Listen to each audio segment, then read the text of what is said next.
महाराष्ट्राला गणेश आगमनाची चाहूल लागली की महाराष्ट्राच्या मनाला ओढ लागते ती गौरीच्या आगमनाची।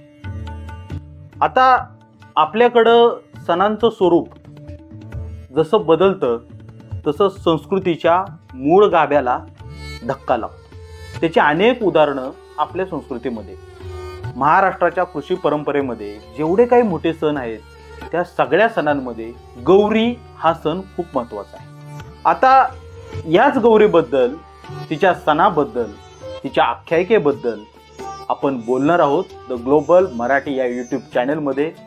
सर्वप्रथम सर्व गणेश भक्तांना गणेश उत्सवाच्या शुभेच्छा देतो। खरं तर आपल्याकडं गौरीपूजन जे होतं ते गौरीपूजन आत्ताच्या काळामध्ये आपण संदर्भ लावायला चुकतोय का काय अशी शक्यता निर्माण होते। काही जण बोलतात की त्या गणपतीच्या बहिणी आहेत, काही जण बोलतात की त्या लक्ष्मी आहेत। मग नक्की हा गौरी पूजन किंवा ह्या ज्या गौऱ्या येतात त्यांचं स्वरूप नेमकं आहे तरी काय? खरं तर आपण आपल्या संस्कृतीच्या बाबतीमध्ये जेवढं मागं जाऊ त्यावेळेला आपल्या असं लक्षात येतं की आपल्या संस्कृतीचा इतिहास हा दोन संस्कृतींमधला मतभेद आहे। ही दोन संस्कृतीची समांतर सुप्त लढाई आहे। एक आहे वैदिक संस्कृती आणि दुसरी आहे अवैदिक संस्कृती। अवैदिक संस्कृती ही इथल्या लोकायत तत्वज्ञानामध्ये होती। लोकायत तत्वज्ञान म्हणजे काय की भारतामध्ये, प्राचीन भारतामध्ये ज्या वेळेला धर्माचा कुठलाही विचार मांडला जात नव्हता त्यावेळी इथली लोक जे काही तत्व अनुसरत होती, ज्याने वागत होती ते लोकायत तत्वज्ञान आहे। हे लोकायत तत्वज्ञान अर्थातच अवैदिक म्हणजे वेदांना न मानणारं किंवा वेदांशी फटकून वागणारं। आजचा सुद्धा महाराष्ट्राच्या गावगाड्यातला दैव संप्रदाय हा कुठल्याही प्रकारे वैदिक संप्रदायाशी मिळत जुळत नाही, तरीही या गावगाड्यातली लोक त्याला स्वतःहून वैदिकतेकडून ओढून घेऊन जाऊ लागले। त्यातला सगळ्यात मोठा सण म्हणजे गौऱ्या। ह्या गौऱ्यांना दख्खनच्या पठारावर म्हणजे पश्चिम महाराष्ट्रामध्ये, मराठवाड्यामध्ये लक्ष्म्या म्हणतात आणि कोकणामध्ये तुम्ही गेलात की त्यांना गौरी म्हणतात। आता ही गौरी ज्यावेळेला आपण म्हटलं गेलो त्यावेळेला ती रुडार्थाने गणपतीची आई होती, एक लक्षात घ्या। पण ती ज्येष्ठा गौरी, ती नुसती गौरी नाही। ज्येष्ठ नक्षत्रावर जी अलक्ष लक्ष्मी म्हणजे थोरली जी आलेली आहे ती ज्येष्ठा गौरी।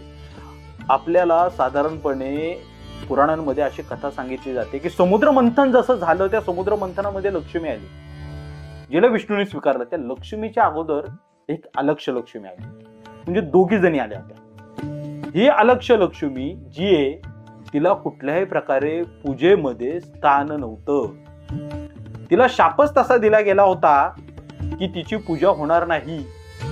ही अलक्ष लक्ष्मी, ती अलक्ष लक्ष्मी जिथे मलिनता, आळस किंवा जिथे दारिद्र्य तिथं तिची पूजा होईल असं सांगितलं। अलक्ष्मीच्या नाशासाठी स्तवन आलेले। ही अलक्ष्मी कोण? एक लक्षात घ्या, ज्या वेळेला ज्येष्ठा गौरी आपल्याकडे असा प्रघात आहे की ज्येष्ठा गौरी ही वाहत्या पाण्यातून आणायची। ती वाहत्या पाण्यातून आणताना घरातील जी थोरली स्त्री असेल किंवा घरातली जी नववधू असेल ती गौरी आणताना सुपातनं आणते। सूप हे सुगीचं प्रतीक आहे धान्याच्या। ती सुपातनं आणली जाते। त्यावेळेला जी पावलं उमटवली जातात विशेषतः पश्चिम महाराष्ट्रात, त्या पावलं उमटवताना ती स्त्री म्हणते की लक्ष्मी आल्या धनधान्यांच्या राशीने, लक्ष्मी आल्या गोराढोऱ्यांच्या पायाने। थोडक्यात ती अलक्ष लक्ष्मी तुमच्या कृषी परंपरेशी संबंधित आहे। काही ठिकाणी ही अलक्ष लक्ष्मी चिंध्यांच्या स्वरूपामध्ये म्हणजे ज्येष्ठ गौरी चिंध्यांच्या स्वरूपामध्ये पूजली जाते, आणली जाते, सुपामध्ये सुद्धा पूजली जाते। गावच्या गावंदरीला असलेला ज्या वनस्पती आहेत ज्याच्यामध्ये आघाडा आहे, हरळी वगैरे, त्यांनी तिची पूजा केली जाते। मुळामध्ये तिचं पहिलं लक्षण असं आहे की लक्ष्मीचे जसे दोन प्रकार आहेत, अलक्ष लक्ष्मी आणि लक्ष्मी, तसे तिचे अजून दोन प्रकार पडतात ज्याला आपण बोलतो स्थावर लक्ष्मी आणि जंगम लक्ष्मी। स्थावर लक्ष्मीमध्ये तुमचं घर दार सगळं येतं, पण अलक्ष लक्ष्मीमध्ये किंवा चंचल लक्ष्मी आहे, त्या चंचल लक्ष्मीमध्ये तुमच्या शेतातली धान्य, तुमचं पशुधन येतं, त्या लक्ष्मीची ती पूजा आहे। ज्येष्ठा गौरीला वेदांनी निरुक्ती म्हणून वेदांमध्ये एक देवता येते, त्या निरुक्तीला अवैदिक ठरवून तिला असुर परंपरेत ढकलले किंवा अवैदिक परंपरेमध्ये ढकलले। मुळामध्ये ती अवैदिकच आहे। ज्येष्ठा गौरीची पण बोळवण तशीच केलेली आहे। तिची ज्या वेळेला संपूर्ण समाज जो देवीला पुजतो, त्या ज्येष्ठा गौरीला पुजतो, तो ज्या वेळेला तिची लक्षणं बदलायला लागतो त्यावेळेला काही ठिकाणी तिच्या लक्षणांमधला मूळ प्रकार असा लक्षात येतो की अवैदिक संस्कृतीमध्ये मांसाचे नैवेद्य आहेत. वैदिक संस्कृतीमध्ये जरी असले तरी ते आत्ताच्या स्वरूपामध्ये ते अस्तित्वात नाहीत, पण अवैदिक संस्कृतीने ते जिवंत ठेवलेले आहेत. त्यामुळे कोकणामध्ये आज सुद्धा या गौरींना मांसाचा नैवेद्य पडद्याआडून दाखवला जातो. हे तिच्या अवैदिकपणाचं सगळ्यात मोठं लक्षण आहे. तिला सुपातनं आणणं, तिला चिंध्यांची म्हणून निर्माण केलं.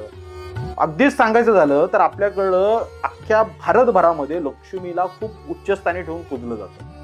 पण आपल्याकडं आज सुद्धा लक्ष्मी पूजन करायच्या वेळेला मातंग पुरुषाकडून आणलेली केरसुनी ही देवत्वाच्या ठिकाणी पूजण्याचा प्रकार आहे. मुळामध्ये मातंग समाज किंवा तो परंपरेने हा लक्ष्मीचे पुत्र म्हणून समजला जातो. सुगीच्या दिवसामध्ये मातंग स्त्रीची खड्यावर ओटी भरली जावी असा प्रघात राची ढेऱ्यांनी नोंदवलेला आहे. त्याच्यामुळे तुम्ही जी ज्येष्ठ गौरी पुजताय, तुम्ही ज्या लक्ष्म्या पुजताय त्या लक्ष्म्या वैदिक संस्कृतीमध्ये येत नाहीत. गणपतीशी त्यांचा कुठल्याही प्रकारचा संबंध नाहीये. त्यामुळे ज्या घरामध्ये पूर्वी गौरी असायच्या त्या घरांमध्ये गणपती प्रकर्षानेच असायचा किंवा अपवादात्मक परिस्थितीत असायचा. तिथनं मग लोकांनी आम्हाला गणपती धार्जिन नाहीये या अशा गोष्टींना पेव फुटलं. कारण की त्यांच्या परंपरेमध्ये, मूळच्या कृषी परंपरेमध्ये जी ज्येष्ठ नक्षत्रावर आलेली ती ज्येष्ठा गौरी ही प्रधान देवता होती. ती ज्येष्ठा गौरी इथल्या मराठी माणसाच्या कृषी परंपरेला, इथल्या महाराष्ट्राच्या कृषी परंपरेला त्याच्या मूळ तत्वाशी बांधत आली. तिच्या पारंपरिक गाण्यांमधून, तिच्या पूजा विधींमधून, वाहत असलेल्या वनस्पतींमधून तिने तिची कृषी परंपरा वेळोवेळी सिद्ध केली. पुराणांनी, वेदांनी निषिद्ध ठरवलेली देवता तुमच्या आमच्या बापजाद्यांनी शिरोधार्य मानली. ही ज्येष्ठा गौरी गावगाड्यामध्ये, खेड्यापाड्यांमध्ये अत्यंत महत्वाची. आपली मुळं कुठपर्यंत रुजलीत तिची ती साक्षे, तिची ती साक्षीदार आहे. हे सण, ह्या परंपरा डोळसपणे चालल्या जाव्यात, डोळसपणे अनुसरल्या जाव्यात म्हणून या व्हिडिओचं प्रयोजन होतं. पाहत राहा, लाईक करा, सबस्क्राईब करा द ग्लोबल मराठी हा यूट्यूब चॅनेल. धन्यवाद.